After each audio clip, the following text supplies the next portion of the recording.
Okay, so we are going to wrap this thing up and get our music working in our game. We are back on the main scene. A lot of this stuff I just worked out beforehand because I figured you guys were sick of watching me type stuff in. So what we're going to do is create this music player. And the way that I did that is I went over to freesound.org. I searched for game music.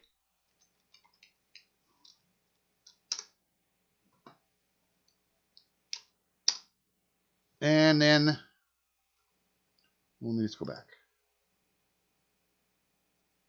So I searched for game music, and then there is these licenses, Creative Commons.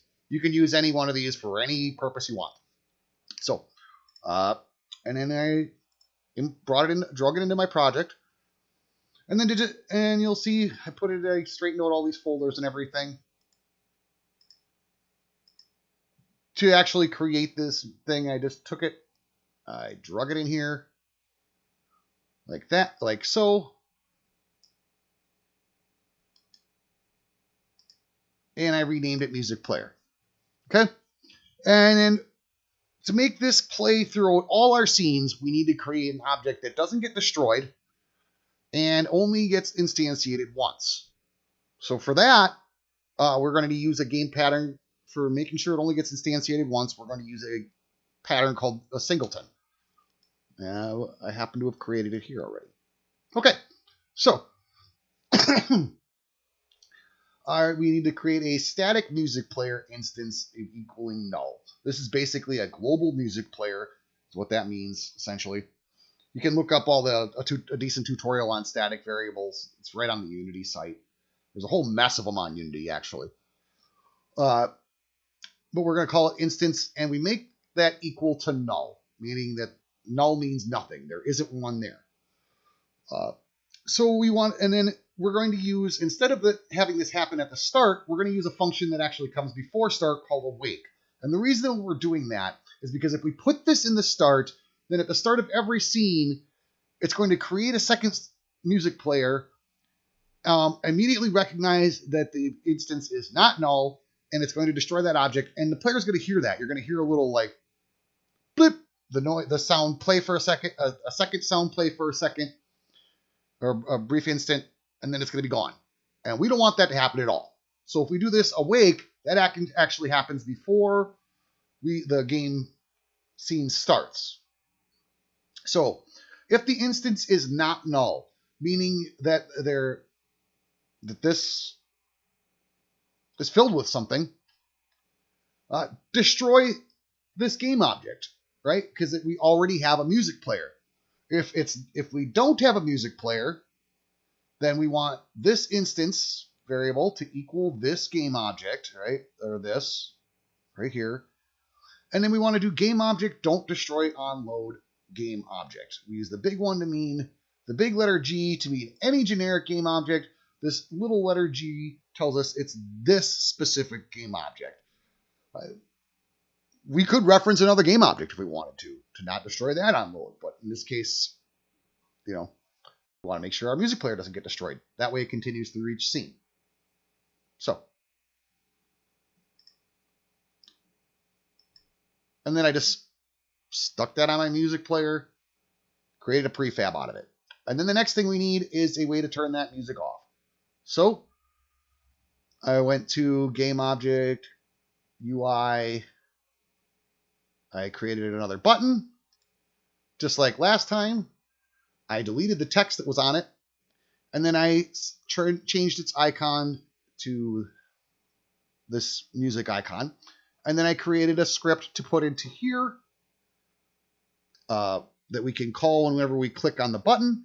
And then we also wanted to make it so that just like with the other button, the pause button, when players click on it, right? When players click on or are hovering over it, when they click on the button, it doesn't shoot out an egg accidentally. So just like on the pause button, I created an event trigger component or add component. And I just typed in event trigger, found it. And then rather than drag the quit button in there or the the music off button in there, since we're just using exactly the same thing that's on the pause button, I drug the pause button in there. And I told it to use the over button and off of button thing. And then, of course, I edited the script. So let's do that. Or I will show you what I created here. I figured you guys, like I said, were sick of watching me type this stuff in. So on and so forth. So the first thing we need is, of course, the audio source and the music player. And if you ever forget what component you need, you're not sure, you can always look at the object itself, right? This is a transform component. This is an audio source component. So it tells us, now we know what component we need. The audio source, music player. We need a sprite to show us that the music is off. We also need one to show us that the music is on. And then we need a reference to the image that is on that button. And in order to do that, just like when we had the panel and we wanted to create a variable that was a reference to the panel, we have to use this namespace Unity Engine UI. So make sure you put that at the top of your script. And then we say our music player, this time we're just going to use regular find. That means look at all the game objects in the scene, find the one with the name instead of the tag, the music player. Make sure you have that. It's typed exactly the way it's spelled in your game, otherwise it'll never find it. And then we want to get the component of the audio source. The button sprite we want to get is this object itself. So we tell it, little g, this game object, get the component of the image. And then the very first thing we're going to do is check to see if the music's already playing. So if the volume equals 1, I created this bool saying music is on for music. Music is true. We know what's playing. And we want to make the sprite to be music on.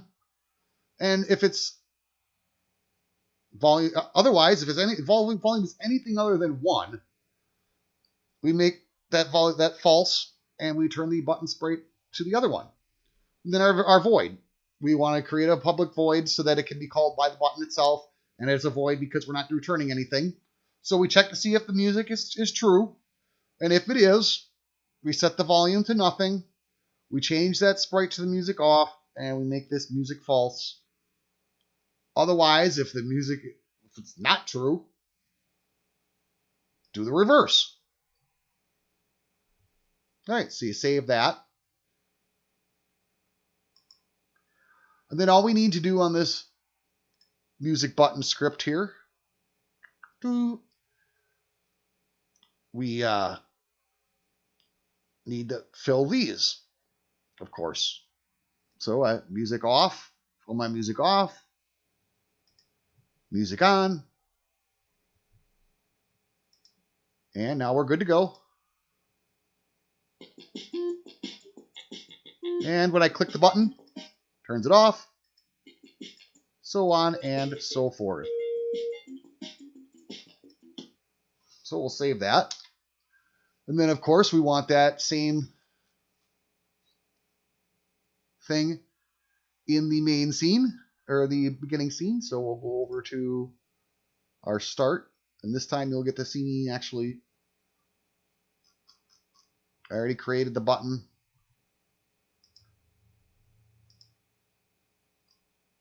Right? I just created, I'll show you how I did it. I went, music,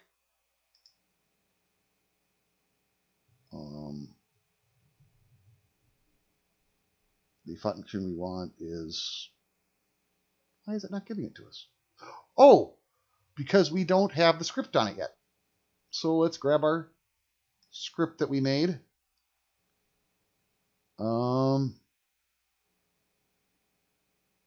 Stop music. We'll drag this onto our button object.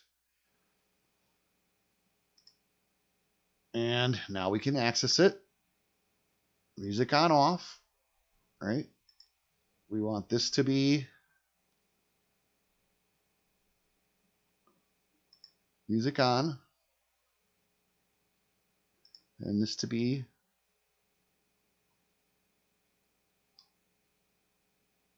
the music off button. And now that should work too. Oh, I have them backwards. So you can fix that on your own. We'll save that. And then we will go to our end scene. And we'll do the same thing. So we want to create UI a button. We go in here. Delete the text because we aren't going to use it. Our UI sprite.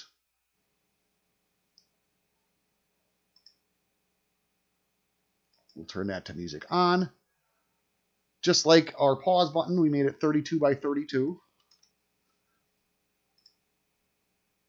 I clicked on that, this little rect transform here. I press Alt and lower left. And then, of course, we just... Oh, I forgot to put... And I'll take care of that in a second. But we forgot to put our music player in the first scene. And really, after it's in the first scene, we don't need it again. Other than that, if we were to just play with the main scene like we wanted to, we would get errors. But we want our stop music. And so on and so forth. My brother's home. Hi, Chris. Recording. Oh. Okay. I'm literally almost done, dude. Cool. Yep. Where the fuck did it go? Oops. Should probably watch my language a little bit. Probably. Never know when a kid might make a game. I almost did the same thing I did before. What's that? I had my images backwards. Oh. Or my sprayed on and off. There we go. And of course we need a music player in there.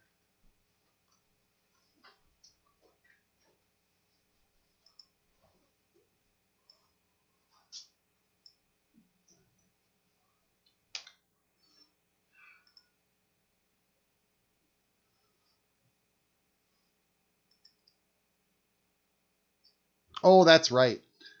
I never fixed this. So let's game object. Excuse me. Oh, I already broke the prefab instance. But I forgot to delete these. Where am I getting an error? Oh! Why is there another level in there? We don't need it. Bye-bye. And look at that. Error gone. Object reference not set to an instance of another object. Oh, because I did not put the audio source in there. The music manager. This is what I was talking about before, where if we don't put it in there, even though this is going to get destroyed when we load the scene, when we test it, it has to be in there because it's looking for it.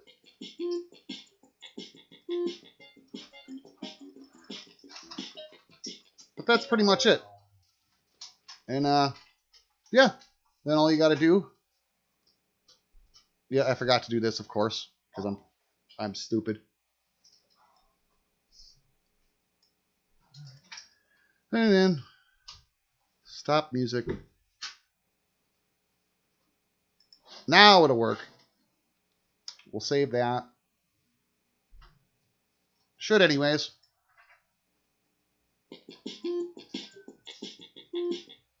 Perfect. Now let's just test the whole thing one last time. It should always work just fine. I need to put a music player in here if you remember. Oh no, I did that already. So we'll hit play.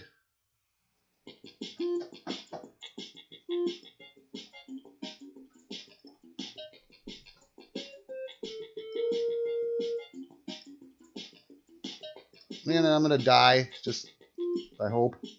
There we go. And there you go. It works fine. All you need to do to build it is you go File, Build Settings, re-click Build. I have mine set to PC Max. If you want to do Android, you know, it would tell me I need to. I never set mine up for doing Android already, so nothing will change in your script, I don't think. Just find a tutorial on how to do it. But yeah, just tell it where to save it, give it a name. You are good to go. So yeah, that ends all these tutorials. Have fun with your little game.